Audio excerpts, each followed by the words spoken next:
ಸರ್ಕಾರದ 1000 ದಿನ ಸಂಭ್ರಮಾಚರಣೆಗೆ ಬಿಜೆಪಿ ರಾಜ್ಯಾಧ್ಯಕ್ಷ ಬಿವೈ ವಿಜಯೇಂದ್ರ ಕೌಂಟರ್ ಕೊಟ್ಟಿದ್ದಾರೆ. 1000 ದಿನ ಪೂರೈಸಿ ಸಂಭ್ರಮಾಚರಣೆ ಹಮ್ಮಿಕೊಂಡಿದ್ದಾರೆ. ಮೋದಿ ನೇತೃತ್ವದ ಕೇಂದ್ರ ಸರ್ಕಾರ ಕಾಯಕವೇ ಕೈಲಾಸ ಅನ್ನುವಂಥ ಪಾಲಿಸಿಯನ್ನ ಪಾಲನೆ ಮಾಡ್ತಾ ಇದೆ. ಆದರೆ ಇವರಿಗೆ ಕಾಯುವುದೇ ಕೈಲಾಸ ಅನ್ನೋ ಹಾಗಾಗಿದೆ. 1000 ಸುಳ್ಳು ಹೇಳಿ ಸರ್ಕಾರವನ್ನ ನಡೆಸುತ್ತಿದ್ದಾರೆ ಅಂತ ಹೇಳಿ ಕುಟುಕಿದ್ದಾರೆ ಬಿವೈ ವಿಜಯೇಂದ್ರ.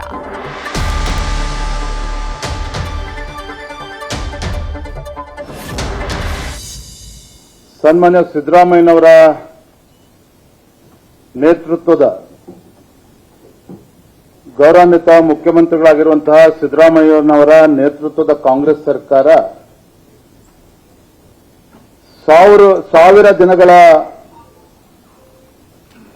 ಪೂರೈಸಿ ಹಾವೇರಿನಲ್ಲಿ ಒಂದು ಬೃಹತ್ ಸಮಾವೇಶ ಸಂಭ್ರಮಾಚರಣೆಯನ್ನ ಹಮ್ಮಿಕೊಂಡಿದ್ದಾರೆ.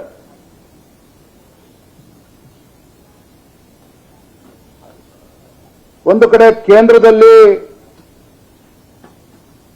ಪ್ರಧಾನಮಂತ್ರಿ ನರೇಂದ್ರ ಮೋದಿಜಿಯವರ ನೇತೃತ್ವದಲ್ಲಿ ಕಾಯಕವೇ ಕೈಲಾಸ ಅಂತ ಹೇಳಿ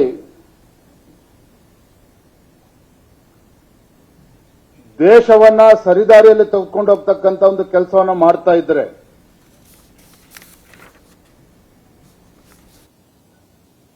ಈ ದೇಶದಲ್ಲಿರ್ತಕ್ಕಂಥ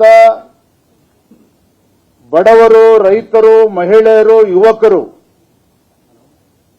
ಅವರ ಬದುಕನ್ನ ಕಟ್ಟಿಕೊಡುವಂತಹ ಒಂದು ಕೆಲಸವನ್ನ ಪ್ರಧಾನಮಂತ್ರಿ ನರೇಂದ್ರ ಮೋದಿಜಿಯವರು ಮಾಡ್ತಾ ಇದ್ರೆ, ನಮ್ಮ ರಾಜ್ಯದಲ್ಲಿ ಒಬ್ಬ ಅನುಭವಿ ಮುಖ್ಯಮಂತ್ರಿಗಳು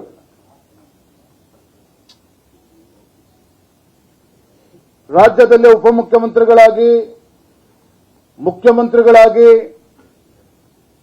16 ಬಜೆಟ್ಗಳನ್ನ ದಾಖಲೆ ಬಜೆಟ್ ಅನ್ನ ಮಂಡನೆ ಮಾಡಿರುವಂತದ್ದು ಒಂದು ಕಡೆ ಆದರೆ, ರಾಜರವರ ದಾಖಲೆಯನ್ನು ಕೂಡ ಮುರಿದಿರುವಂತಹ ಸನ್ಮಾನ್ಯ ಮುಖ್ಯಮಂತ್ರಿ ಸಿದ್ದರಾಮಯ್ಯನವರು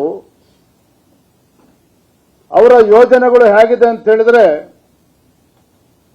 ನರೇಂದ್ರ ಮೋದಿಜಿಯವರು ಬಸವಣ್ಣನವರ ಕಾಯಕವೇ ಕೈಲಾಸ ಅಂತ ಹೇಳಿದ್ರೆ ಅದನ್ನ ಪಾಲನೆ ಮಾಡ್ತಾ ಇದ್ರೆ, ಮುಖ್ಯಮಂತ್ರಿ ಸಿದ್ದರಾಮಯ್ಯನವರು ರಾಜ್ಯದ ಜನರಿಗೆ ಕಾಯುವುದೇ ಕೈಲಾಸ ಅನ್ನೋ ರೀತಿಯಲ್ಲಿ ಸತಾಯಿಸ್ತಾ ಇರುವಂತದ್ದು ಕೂಡ ನಾವು ನೋಡ್ತಾ ಇದ್ದೇವೆ.